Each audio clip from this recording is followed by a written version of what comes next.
Primero sucede una marginación, adhesión, mencionamos las proteínas de adhesión celular. Luego una transmigración, que es lo que es la diapedesis, donde se activan segundos mensajeros. Y obviamente ahí algunas otras moléculas como la molécula de permeabilidad, la PKM1, favorecen la motilidad leucocitaria. Recuerden que cuando hay migración también hay activación leucocitaria, es decir, para que el leucocito pueda atravesar la pared del vaso, requiere en primer lugar activar sus enzimas como las elastasas y las colagenasas que degradan la membrana basal del vaso en donde están. Obviamente eso después se repara. La migración a través de la pared es lo que se conoce como diapedesis, se emiten pseudópodos en la célula y este fenómeno se puede observar en vivo, es decir, en un cultivo de tejidos con una sustancia quimiotáctica, se observa cómo los leucocitos son atraídos al sitio donde está la sustancia. Esto se llama quimiotaxis, que es la atracción a través de un gradiente químico. El leucocito va acercándose donde hay mayor sitio de daño. Por eso, cuando vemos la inflamación, pues vemos la leucocitosis en el sitio de daño, ¿no? Porque son atraídos ahí. Entonces, recuerden que de las moléculas de adhesión celular, las selectinas favorecen el rodamiento de las células. Se adhieren, pero no firmemente. Las integrinas sí lo adhieren firmemente a la pared, inclusive se ve que la célula cambia de forma. Aquí está el esquema. Y por otras moléculas, la quimiotaxis es atraída para acá. Entonces, existen moléculas quimiotácticas muy potentes que se han descrito, que todo el mundo las vio en el libro. A ver, Michelle, ¿cuál es la molécula quimiotáctica más potente de todas? La que atrae más leucocitos al sitio de daño. Una molécula que se llama N-formilmetionina. Los quimiotácticos se dividen en endógenos y exógenos. Los endógenos son producidos por el organismo. Esas generalmente son citocinas, como por ejemplo la interleucina 1. Hay factores del complemento que tienen quimiotaxis. Hay moléculas que el organismo produce solas, ¿sí? Como la interleucina 8 es una quimiosina producida por los monocitos y esa es quimiotáctica. Pero también hay moléculas quimiotácticas exógenas, es decir, los que traen las bacterias o algunos organismos atraen leucocitos al sitio, los delatan pues sus mismas moléculas. La más potente de todas se llama N-formilmetionina, que se encuentra en la pared de algunas bacterias. De hecho, las bacterias que tienen N-formilmetionina se les llama bacterias piógenas. Piógeno quiere decir que generan pus, como por ejemplo todas las bacterias que terminen en coco, estreptococo, estafilococo, gonococo, enterococo, todas esas bacterias tienen N-formilmetionina en la pared. Por lo tanto, cuando hay una infección con esas bacterias, hay muchos leucocitos polimorfonucleares, los cuales vierten sus enzimas. Al verter sus enzimas en el sitio, se autolizan, producen necrosis licuefactiva y los leucocitos polimorfonucleares se convierten en piocitos. Los piocitos son leucocitos polimorfonucleares muertos. Por eso a esas bacterias se les llama piógenas, producen pus.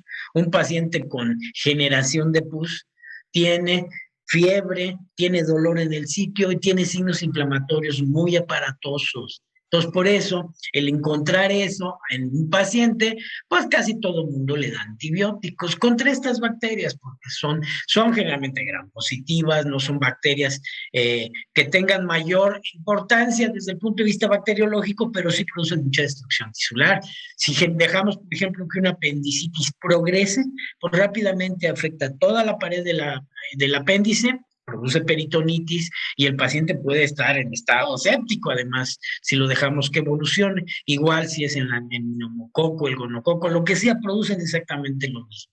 Entonces vamos a ver que cuando hay estas sustancias quimiotácticas, pues se genera una quimiotaxis muy potente, pero para polimorfonucleares. Hay moléculas quimiotácticas para monocitos, hay moléculas quimiotácticas para linfocitos, pero lo más importante es cuando se activan las bacterias, cuando se activan los leucocitos polimorfonucleares. Este es la P-selectina, que la podemos ver en las células endoteliales, se le conoce como corpus de Weber-Palade.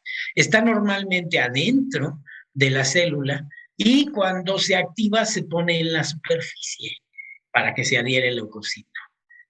La interleucina 1, perdón, moví mal esto. La interleucina 1 también genera adhesión celular, que es una citosina que después vamos a ver. Las integrinas, vean cómo se expresan en la superficie de la membrana del leucocito, y estas le producen una adhesión definitiva, que junto con los ligandos de las selectinas, las integrinas y las moléculas de tipo inmunoglobulina hacen que la célula se adhiera completamente. La PECAM hace que la célula cambie de forma y empieza a migrar a través de la pared. Podemos ver nosotros en el exudado la célula que predomina, y de acuerdo a eso, entonces nosotros intuimos de qué se trata. Aquí no tengo un exudado inflamatorio de, bueno, espérense, por ahí tenía uno, no sé, no lo tengo aquí. No lo tengo. Pero después se los voy a pasar, tenía una foto de quimiotaxis para polimorfonucleares y se ve cómo se adhieren a las vénulas. La quimiotaxis sucede sobre todo en la vénula postcapilar, porque es un vaso que puede tener una superficie mayor y ahí atraviesan la pared. Si vemos otros leucocitos, pues también tenemos que sospechar que existen factores quimiotácticos para esos otros leucocitos. A ver, ¿qué le ven a este exudado? ¿Quién? Levante la mano el que reconozca el leucocito predominante en el exudado que están viendo ahí, porque de acuerdo a eso podemos más o menos suponer una etiología. ¿Hay muchos eosinófilos? Exactamente, hay muchos eosinófilos, como ven, no hay polimorfonucleares neutrófilos. Luego entonces no es una bacteria biógena, ¿verdad? Este es otro asunto. Cuando vemos muchos eosinófilos en el duodeno, ¿qué etiología le van a sugerir al médico? Que Pues tomó esa biopsia. Parásitos, ¿cuál es el parásito que ocupa el duodeno típicamente? A ver, Ana Cortés, el parásito del duodeno. Tarde o temprano lo van a ver, porque es una parasitosis. No son las yardas. Es la yardia, la yardia. Ah, yo iba a decirlo. Sí, lo ibas a decir, pero hay que decirlo, no ibas a decirlo, dilo. La yardia es muy común. Si yo, a ver, tú misma, Andrea, que ibas a decir yardia, ¿cómo confirmo que ahí hay un parásito? Porque no lo puedo ver. Bueno, aquí está la superficie, ese parásito como que se pega aquí, pero con cortes de matoxilina eosina, uno sospecha que ahí está, pero es importante confirmarlo. ¿Con qué se lo confirmo al gastroenterólogo? Porque últimamente me dicen que es más frecuente de lo que yo pensé, ¿eh? En realidad, a muchos pacientes les dan tratamiento cuando tienen diarreas de esas raras, les dan tratamiento para giardiasis y quedan con síndrome de mala absorción un tiempo, porque lesiona el duodeno y puede lesionar otras partes del intestino, pero típicamente se diagnostica con una biopsia de duodeno. Como ahí, muchos eosinófilos, las vellosidades se aplanan. ¿Cuál es la tinción, Andrea, para giardiasis? También te lo van a preguntar en el examen de para. Ay, no sé, eso no lo hemos visto. Bueno, cuando les pregunten, les dicen que hay que hacerle un PAS, la reacción al ácido periódico. La reacción de Schiff al ácido periódico, eso quiere decir PAS. ¿Sí se acuerdan de eso? Bueno, esto es una tinción muy buena. Claro, no vemos el parásito en el tejido porque la giardiasis no es invasora, ¿eh? Esa no es invasora, no se mete adentro, está en la superficie y ahí hace cosas raras, pero genera muchos factores quimiotácticos para eosinófilos. Los eosinófilos tienen una proteína catiónica que destruye a las membranas de los parásitos, por eso llegan a auxiliar en este sitio. Otra célula que estamos viendo aquí, vean, hay muchas células plasmáticas, ¿verdad? Un montón de células plasmáticas. Entonces, ese es otro aspecto que luego vemos en los exudados, pero vean cómo este no tiene polimorfonucleares, este es otra cosa. Pero recuerden las quimiosinas que producen quimiotaxis, que es la migración al sitio de la lesión por un gradiente químico. El principal se los puse aquí en rojo, N-formilmetionina, que está en la pared de las bacterias. El set5A del complemento, como les dije ahorita, fragmentos del complemento son quimiotácticos. Los leucotrienos, el B4 es quimiotáctico. Y la interleucina 8 es la quimiosina por excelencia. Todas estas actúan en la inflamación, generando, sobre todo los leucotrienos, generan inflamación para leucocitos mononucleares macrófagos. Serían los mecanismos moleculares de la quimiotaxis. Se activa un receptor donde la molécula, el agente químico, activa una proteína G transmembranal, que es un segundo membranor, que es un segundo mensajero que activa el inositol trifosfato, como cuando se va a activar la transcripción. Pero este libera calcio. Al liberar el calcio, se reorganiza el citoesqueleto, ¿sí? Hay moléculas de adhesión, como las integrinas, que también lo hacen, pero sobre todo la PCAM, como les decía, empiezan a, también se activa el diacilglicerol, que es otro importante, y esto hace que en primer lugar, activa sobre todo los gránulos secretores del leucocito para que activen enzimas, porque son esenciales.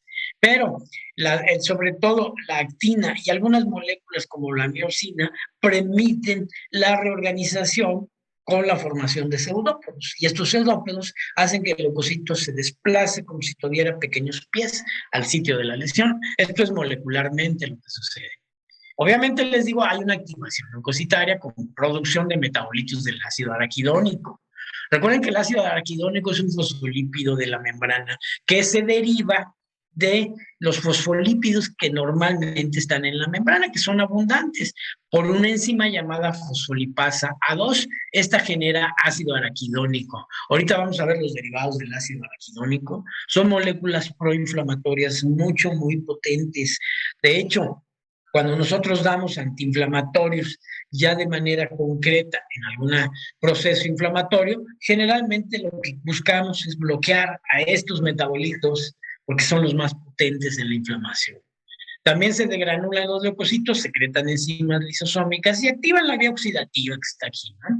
Esta vía oxidativa pues, también destruye, es útil para destruir bacterias, y es útil para destruir, porque además esto sirve para destruir esas bacterias que los llamaron ahí, y también activa otras enzimas propias del leucocito para desdoblar la membrana del vaso. Y además la activación leucocitaria también modula la adhesión celular. Hay patologías de la adhesión celular, hay enfermedades congénitas, ¿sí? Como la enfermedad crónica granulomatosa de la infancia, otras de esas, pueden producir un defecto en la adhesión celular. Hay algunas enfermedades que tienen defectos en el resto de la fagocitosis que ahorita vamos a ver. Entonces, el objetivo principal de llevar un leucocito al sitio de daño es degradar y destruir a las bacterias. Esto se logra por un mecanismo que se llama fagocitosis, que es una de las formas de endocitosis, ¿verdad? Exclusiva de los fagocitos. A ver, Yareli, recuérdanos cuáles son los dos fagocitos que hay en el organismo.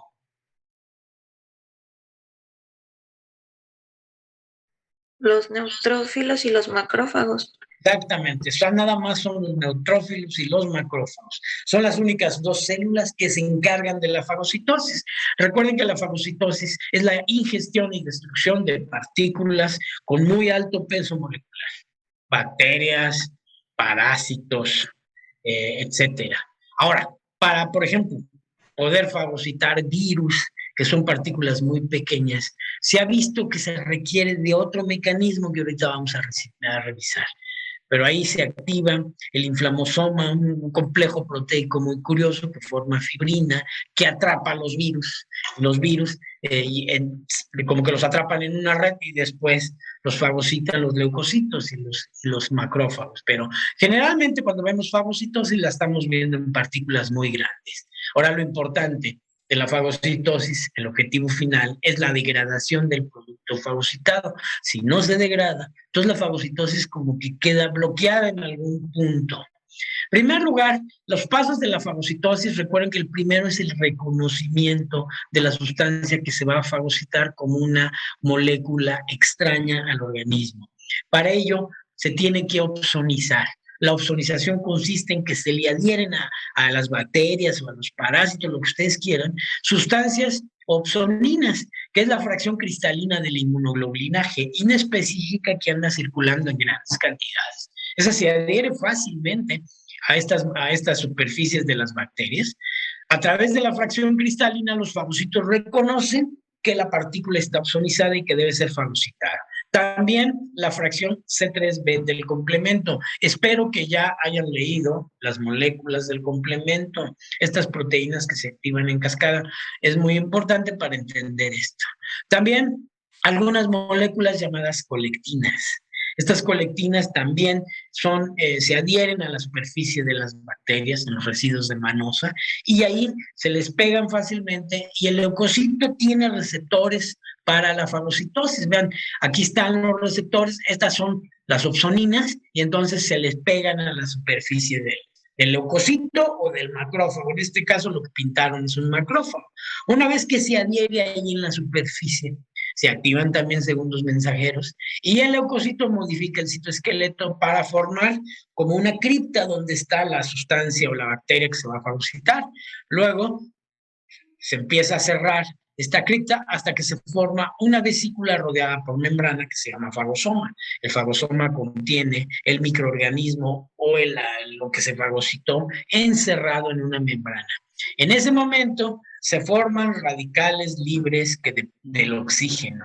¿Sí? Estos radicales, recuerden que es el ion superóxido, el ion hidroxilo y el ion peróxido de hidrógeno, o la molécula peróxido de hidrógeno, que se conoce vulgarmente como agua oxigenada. Todo esto es bactericida, sobre todo el peróxido de hidrógeno es un bactericida muy potente. Se genera en esta vesícula y obviamente la bacteria que se fagocitó es destruida en buena parte por la generación de peróxido de hidrógeno, aunque cuando hay muchas bacterias, las proliferaciones bacterianas aceleradas, no es suficiente.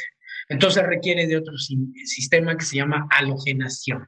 La halogenación se ve sobre todo en los leucocitos polimorfonucleares. ¿Por qué? Porque son los que tienen grandes cantidades de mieloperoxidasa, que es una enzima. La mieloperoxidasa es una enzima que está presente en los gránulos de los leucocitos, que en presencia de cloro forma un ion llamado ion hipoclorito. Ese es otro bactericida muy potente, aún más potente que el peróxido de hidrógeno. Entonces, con esos dos mecanismos se mueren muchas bacterias, pero tampoco es suficiente. Como ven, en el esquema, aquí se está formando se están adhiriendo los lisosomas al fagosoma y forman un organelo llamado fagolisosoma. ¿Ok? El fagolisosoma vierte las enzimas que están en estos lisosomas, que son enzimas bactericidas, como la proteína básica mayor, la lisosima, la lactoferrina, son enzimas muy potentes y un grupo de enzimas llamadas en conjunto defensinas, la proteína incrementadora de la permeabilidad bacteriana. Estas son independientes del oxígeno y estas degradan de una manera muy potente a las bacterias que no se degradaron por los otros mecanismos. Como ven, hay 3 mecanismos de digestión, por así decirlo.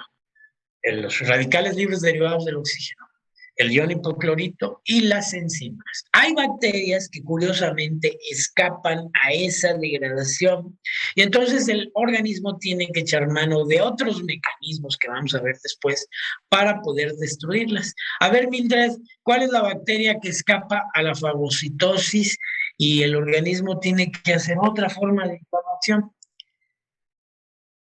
Hay una bacteria que se ríe de los radicales libres y genera ella misma inhibidores para que no se forme el fagolisosoma. Entonces vive como Pedro por su casa allá dentro del fagocito y el fagocito se frustra y activa el sistema inmunológico que genera otra inflamación que vamos a ver después. ¿Cuál es A ver, vamos a preguntarle, a ver, Carolina. Carolina, ¿me escuchas? Carolina, ¿sí me escuchas? Sí, lo escucho. A ver, Carolina, ¿cuál sería esa bacteria? No recuerdo. Que es la infección bacteriana que nos ha acompañado, yo creo, en toda la evolución de la humanidad. Esa siempre ha estado ahí presente. Se llama Mycobacterium tuberculosis. Es la bacteria de la tuberculosis. Cuando vemos tuberculosis, no vemos esta generación de enzimas, piocitos, el leucocito no ejerce mucha función, tiene que ser el macrófago el que fagocita, no se forman fagolisosomas, el macrófago no tiene mieloperoxidasa, no hace halogenación, de tal manera que esta bacteria va escapando porque inhibe la formación del fagolisosoma y se queda y se empieza a reproducir allá adentro. Entonces, hay otros tipos de inflamación que vamos a ver que se forman alternativamente cuando no se pueden degradar bacterias, hongos, parásitos que escapan a este sistema, pero en general las bacterias son destruidas fácilmente por esto. Bueno, esto es nada más algunos fenómenos de la fagocitosis que ahorita me los voy a saltar. Puede haber defectos en la función leucocitaria. Entonces, estos defectos engloban tanto fenómenos de adhesión celular, fenómenos de fagocitosis o fenómenos de actividad microbicida, es decir, destrucción de las bacterias. Los fenómenos de adhesión se han descrito dos enfermedades que se llaman defectos de adhesión leucocitaria de tipo 1 y 2, que lo que está defectuoso son las integrinas, es una mutación de estas moléculas, por lo tanto los leucocitos no se adhieren fácilmente. También algunas enfermedades metabólicas pueden ocasionar esto. El ejemplo típico es la diabetes mellitus. Muchos pacientes se diagnostican con diabetes o se les sospecha diabetes mellitus porque tienen infecciones recurrentes curiosas, no les cicatrizan las heridas, están contaminadas con bacterias y se ve raro. Cuando ustedes vean eso, seguramente hay un defecto de adhesión leucocitaria, porque el leucocito no puede llegar al sitio a combatir las bacterias y estas proliferan. Entonces, casi siempre pues, son defectos de las integrinas. También a veces las interleucinas no actúan adecuadamente en las enfermedades metabólicas y producen infecciones recurrentes. Hay un síndrome que me encanta preguntárselos, que se llama síndrome de Kedia-Higashi. A ver, Wendy, ¿tú leíste el síndrome de Kedia-Higashi? No, doctor. A ver, ¿quién lo leyó? Pues ahí viene en el libro, ni modo que no lo hayan leído. ¿Nadie lo leyó? A ver, Yael, tú leíste el síndrome de Kedia-Higashi, ¿cómo se diagnostica? Es muy fácil diagnosticarlo, se debe sospechar clínicamente, pero el paciente tiene rasgos muy característicos. Esto se ve en niños, obviamente. Se diagnostica con un frotis de sangre, curiosamente. En este problema, no se forman fagolisosomas y los leucocitos almacenan grandes cantidades de enzimas en su interior. No se pueden movilizar, ya ven, no sé, a la hora de la activación, como que no se movilizan muy bien, o sea, no se liberan estas enzimas como se deben empezar a liberar. Y entonces los pacientes tienen infecciones bacterianas recurrentes, sobre todo las ocasionadas por bacterias piógenas. Hacen neumonías bacterianas, tienen enfermedades de las vías respiratorias superiores muy frecuentemente, estreptococo, estafilococo, todas esas que están en esa zona de ahí, les generan infecciones recurrentes. Son pacientes que tienen como rasgos de inmunodeficiencia primaria, pues, que lo vamos a ver después cuando veamos inmunodeficiencia. Aparte tienen el cabello plateado, curiosamente, tienen defectos de pigmentación del cabello. Y ya aparte, bueno, como tienen este defecto los leucocitos, tienen gránulos gigantes y un frotis analizado cuidadosamente demuestra leucocitos más grandes de lo normal con unos granos muy grandes en el citoplasma. Eso es diagnóstico de síndrome de Kedia-Higashi, un defecto de la fagocitosis. Hay otra enfermedad que se llama enfermedad crónica granulomatosa de la infancia, ¿sí? En este caso, como les decía, a veces, si no se pueden destruir las bacterias por los mecanismos adecuados, se echa mano de otra enfermedad inflamatoria que vamos a ver posteriormente, que se llama enfermedad granulomatosa, donde se activan los macrófagos de una manera muy importante. Aquí el defecto es una enzima que se llama nicotina adenina dinucleótido fosfato oxidasa, la NADPH oxidasa famosa que genera radicales libres, peróxido de hidrógeno. Entonces, en estos casos, pues el leucocito no puede activar esta vía oxidativa. Obviamente, aquí el paciente se defiende con otros mecanismos para controlar infecciones bacterianas. Vamos a ver después enfermedad crónica granulomatosa. Esto mismo sucede, por ejemplo, en la tuberculosis. Hay una infección granulomatosa porque no se pueden degradar las bacterias de una manera adecuada. Pero ese es de origen bacteriano. Todas estas son mutaciones de proteínas en el paciente. Estos son algunos ejemplos, ¿eh? No sé si la nueva edición, no la he revisado aquí, traiga algunos otros ejemplos, pero se han detectado ya alteraciones moleculares de estos. Se los aprenden, ¿eh? Porque también les voy a hacer un examen de enfermedades. Ya tienen que empezar a manejar algunas enfermedades en concreto. Obviamente esto es muy raro, no lo van a ver frecuentemente. Un asunto importante, recuerden, en la inflamación, son los mediadores químicos. Los mediadores químicos son sustancias que perpetúan o a veces inhiben el proceso inflamatorio. Pueden actuar antagónicamente o pueden ser o exacerbar el proceso inflamatorio. Entonces, estas sustancias tienen poderes muy importantes en el proceso inflamatorio. Y recuerden que todos los medicamentos antiinflamatorios, pues uno busca de alguna manera contrarrestar el efecto de estas sustancias. Hay algunas que se originan en el plasma, es decir, todas las que se originan en el plasma, que están presentes en el plasma de la sangre, se sintetizaron en el hígado previamente de una manera inactiva y se activan en la inflamación. Lo vamos a ver como un grupo separado.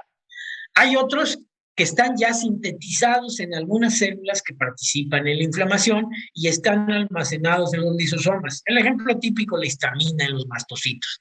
Ahí está almacenada. Estos se liberan de la inflamación. Por lo tanto, pues estos actúan muy rápidamente cuando se estimulan a esas células que son dañadas, porque liberan estos mediadores inmediatamente y producen la respuesta rápidamente. Otros son muy complejos, se sintetizan en el proceso inflamatorio por los leucocitos, los macrófagos, las células endoteliales, etcétera, que son estimuladas o destruidas en la inflamación. Al regenerarse o al estar siendo activadas, se están sintetizando de nuevo. Estos son muy potentes, curiosamente. Estos son los más intensos, los que producen una sintomatología más aparatosa. Entonces, cuando se activan los neosintetizados, nosotros nos damos cuenta que el paciente está enfermo. Lo vemos.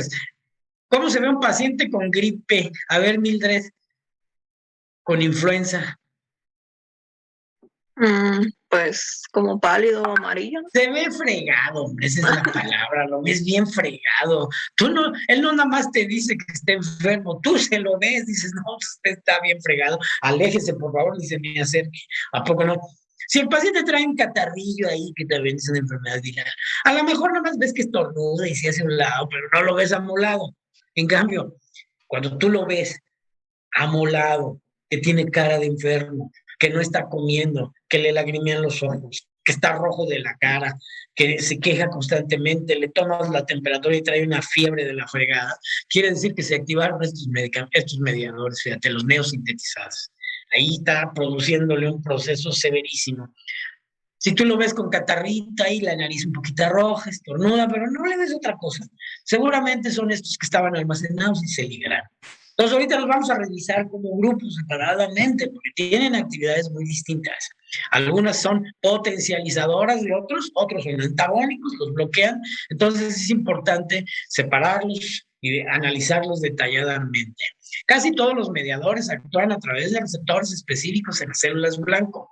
Por eso actúan en ciertas células nada más. De hecho, cuando estos mediadores actúan en una célula, producen un efecto. Cuando actúan en otra, producen otro efecto. Un ejemplo típico son las prostaglandinas, que no es lo mismo que sean activadas en las plaquetas a que sean activadas en células gástricas, por ejemplo, tienen efectos diferentes. Entonces esto es bien importante que lo sepan a la hora de dar tratamientos. Ya lo leyeron ahí en el libro. Ya saben bien, por ejemplo, la COX-1 y la COX-2, qué es lo que activa y qué medicamentos les vamos a dar a los pacientes, ¿verdad? Ya ahorita ya pueden empezar a hacer su recetario, sacar su pluma y empezar a recetar, porque ya van a aparecer médicos. Van a llegar a su casa y les van a decir, ay, hija, no tendría COVID, espérame, ahorita te reviso. No traes activada la interleucina 1, no traes activada los leucotrienos, entonces no te preocupes, es un catarrillo ahí normal. Entonces, todo esto se puede diagnosticar clínicamente cuando se conoce bien. Recuerden que un mediador puede estimular la liberación de otro mediador aumentando su respuesta, o bien, como les decía, tener efectos contrarios. Ejemplo típico de efectos antagónicos, algunas prostaglandinas, ¿verdad? Unas producen vasodilatación y edema, y otras producen vasoconstricción. Unas agregan las plaquetas, otras no, inhiben la agregación plaquetaria, pero las son hasta del mismo grupo. Entonces depende mucho de cómo se están liberando. Algunas tienen periodos de vía cortos. Es decir, algunas respuestas inflamatorias, por ejemplo, el asma algunas veces responde muy rápidamente, pero a veces no, depende de la vida de los mediadores. Entonces también tenemos que verlos estos. Todos los mediadores de alguna manera tienen efectos dañinos en las células, de alguna manera, porque al perpetuar la inflamación, pues se liberan enzimas que destruyen células. Por lo general, estas producen cambios que se detectan clínicamente. ¿Ah? Se detectan algunas proteínas, por ejemplo. A ver, fíjense bien si observan cosas y si han visto pacientes de COVID. ¿Han estado en contacto o han tenido familiares que tengan COVID? ¿Han revisado sus exámenes de laboratorio? ¿No? ¿Ustedes no tienen COVID? ¿No sintieron el temblor ayer? Tampoco, ¿verdad? ¿Sí lo sintieron? No, yo ni lo sentí. Pero bueno, pero a ver, chicos, ahorita ustedes tienen que abrir los ojos. Están estudiando medicina, aunque no estén en la facultad, no estén en contacto. Ya tienen que empezar a observar cosas. Ahorita esta enfermedad que está en la pandemia produce una inflamación muy aparatosa, tan aparatosa que mata a los pacientes. Por eso hay que bloqueárselas a todo precio, si no se mueren los pacientes. No hay un tratamiento ahorita para el COVID, es decir, no hay un tratamiento antiviral eficaz. Todo es sintomático, nada más consiste en bloquear la inflamación y ya. ¿Ok? Olvídense de darle esos antiparasitarios como la ivermectina o como la cloroquina y todo eso que empezaron a dar, no sirven de nada. Les dan antibióticos que tampoco sirven de nada, pues, es una enfermedad viral, ¿por qué van a responder? Ya no se están usando tampoco. Lo único que sirven son los antiinflamatorios, hay que darles ibuprofeno, Febrax y dexametasona en grandes dosis. Ustedes ya deben saber a esta altura dónde actúa cada uno de esos. ¿Sí lo saben ya, verdad? Pero yo había escuchado que la dexametasona no se les tiene que dar hasta que ya estén muy graves, ¿no? No, fíjate que en un tiempo se pensó eso, que hasta que tengas neumonía, pero ahora, ahora dicen que desde un principio, responden mejor. Desde un principio les das dexametasona y les va bien. Porque de plano, a veces, si ya está grave el paciente, ya trae neumonía intersticial, a veces es bien difícil que lo reviertas, y le produces daño pulmonar irreversible. Por eso se muere tanta gente.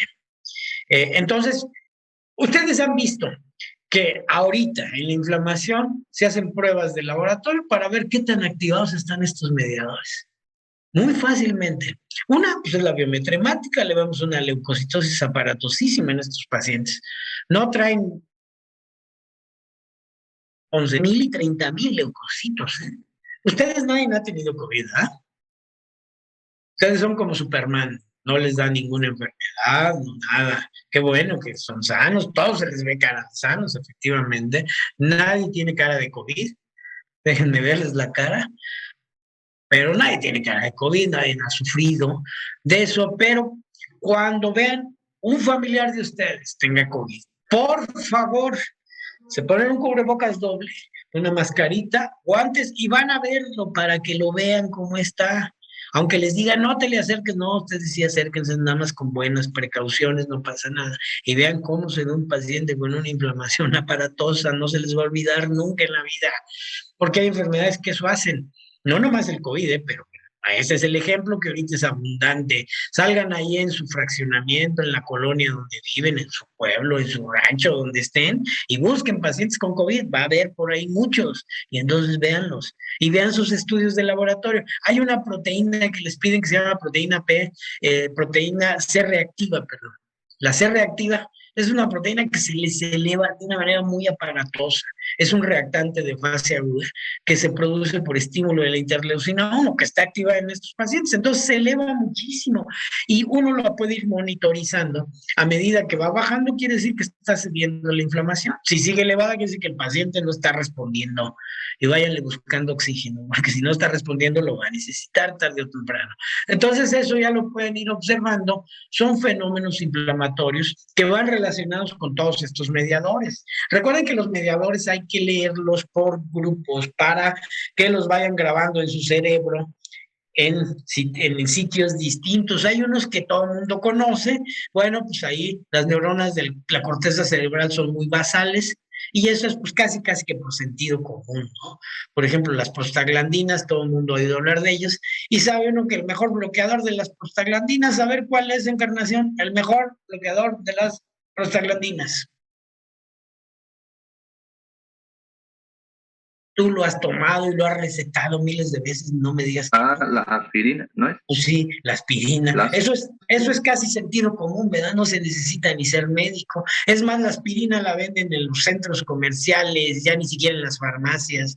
Uno puede comprar botes de aspirina gigantescos y no se necesita receta médica, no se necesita nada. Es algo del sentido común. Entonces hay unos que nos colocamos acá abajo, ¿no? Es como el cerebro aquí que está discerniendo quién es este personaje.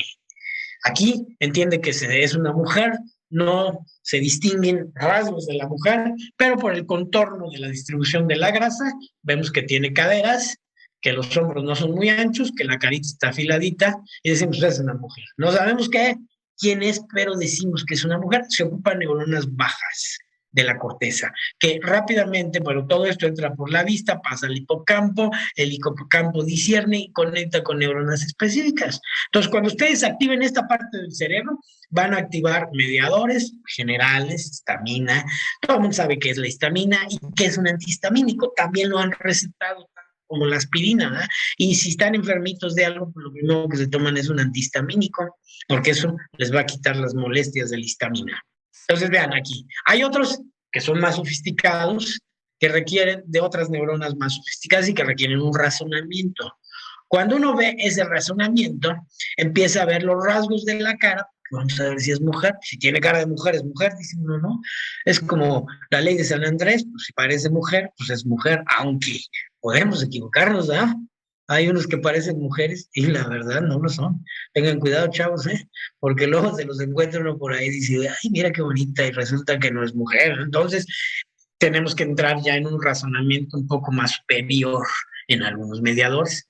Otros, ya asociamos las caderas, los hombros, la cara, con un rasgo de una mujer en particular, aunque no la distingamos todavía. Hay mediadores más sofisticaditos. Y hay unos que requieren las neuronas más superficiales de la corteza, que son muy complejos, como las interleucinas, como los derivados del ácido araquidónico. Es como cuando vemos a una mujer y sabemos que es Halle Berry, ¿verdad? Ahí ya la distinguimos perfectamente por todos sus rasgos físicos. La asociamos inclusive con ciertas películas. Esta salió en una película de James Bond, no sé si la vieron. Ustedes no ven, no van al cine tampoco, me van a decir que no van al cine. Bueno, entonces es una actriz conocida, una actriz conocida, pero la asociamos muy bien ya con ciertas cosas. Hay mediadores que requieren de la última parte de la corteza cerebral de ustedes. Entonces, para esto sí se requiere ya un razonamiento más sofisticado, sobre todo cuando vamos a establecer un tratamiento, porque no hay que abusar de los antiinflamatorios. Ciertamente los usamos cuando se está comprometiendo notablemente la función cardíaca, función respiratoria, función cerebral, función renal, usamos antiinflamatorios extremadamente potentes, porque no podemos arriesgarnos. Si no se está comprometiendo eso, no se deben usar antiinflamatorios potentes, por una sencilla razón. La inflamación es un proceso de protección y si la bloqueamos, pues estamos bloqueando la protección natural que tenemos. Entonces, a veces es mejor dejarla que evolucione y el cuerpo hace solito lo que tiene que hacer y elimina al agresor. La mayor parte de nuestras infecciones producen inflamación y no necesitamos ningún tratamiento. De hecho, es mejor no andar tomando tratamientos para no hacer resistencia a antibióticos, para no depender después de medicamentos.